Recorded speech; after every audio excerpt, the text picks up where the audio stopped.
simultáneo a estos es el de Plinio el Joven, que era gobernador en Bitinia, una provincia del Imperio Romano. Entonces le escribe a Trajano, el de la famosa columna de Trajano, hacia el año 111-113.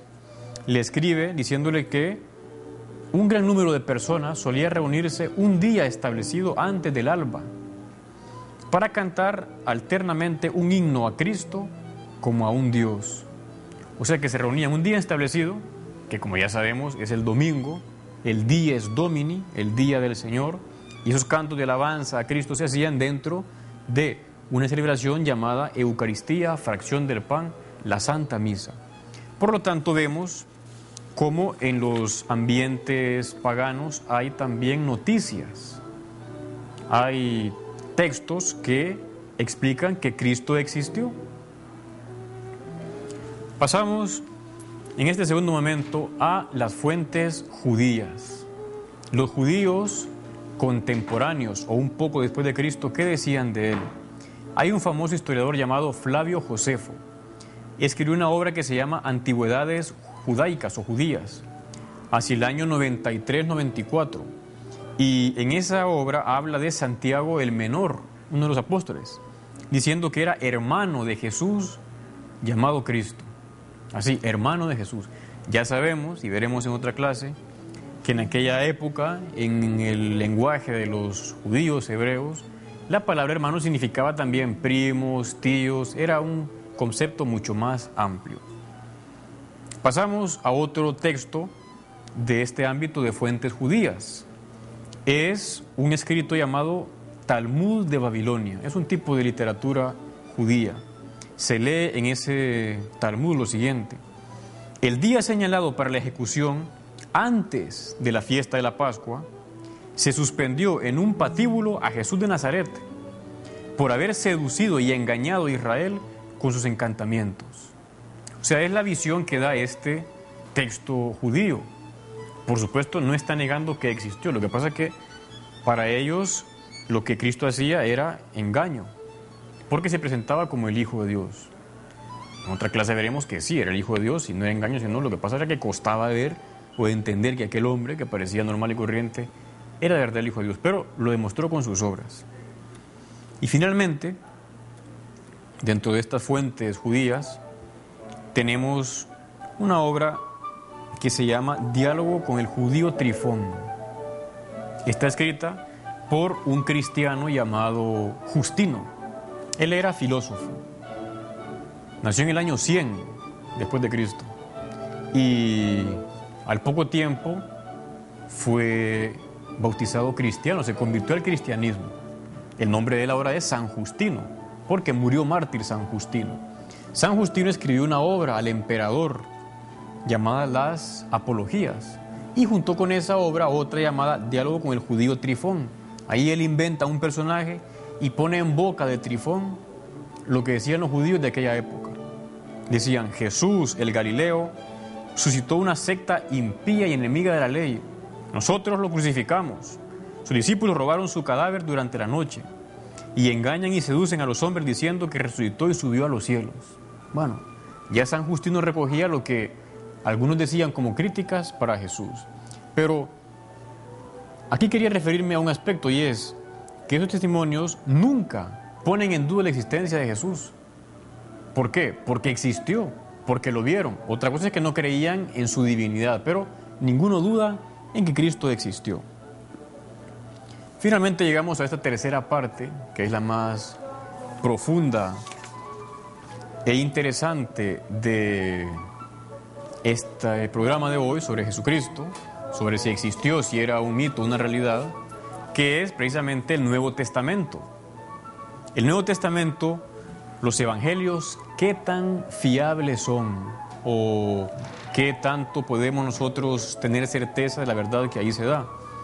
Una primera idea es darnos cuenta que no se les llamó biografías de Cristo o historia de Jesucristo, sino evangelios, porque es un nuevo género literario.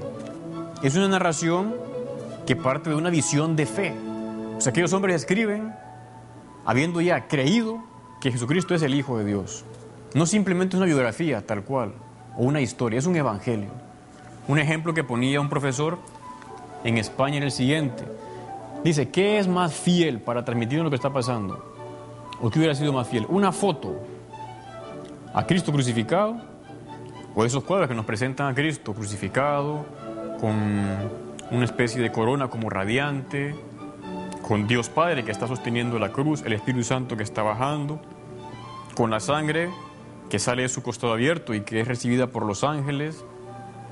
Bueno, ese cuadro, aunque a lo mejor no es idéntico, de hecho, a una foto, pero va explicando más lo que está pasando ahí que una simple fotografía. Los evangelios parten del dato de fe de que han creído en Jesucristo y dan testimonio de Él.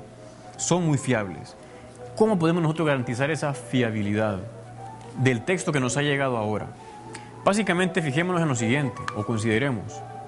Los evangelios fueron escritos en un material llamado papiro, material de origen vegetal. Los papiros, por su misma característica, se han ido desapareciendo. Los papiros originales de los evangelios no existen, pero he aquí que se han encontrado o se conservan ahora 98 textos de papiros del Nuevo Testamento. Uno de ellos, el papiro Rylands del año 125 después de Cristo, o sea, cercanísimo a la vida de los últimos apóstoles. Papiros quedan 98, aunque son pequeños, pero reconstruyen parte del texto actual. Y luego hay un material que se llama pergamino, que se inventó o se puso en práctica en la ciudad de Pérgamo y luego se popularizó.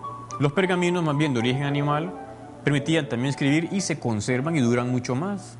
De hecho, en la actualidad existen alrededor de 5.000 pergaminos con manuscritos en griego y más de 50.000 en otros idiomas, así como innumerables citas de escritores que iban citando textos, trozos de los evangelios del Nuevo Testamento, miles de citas.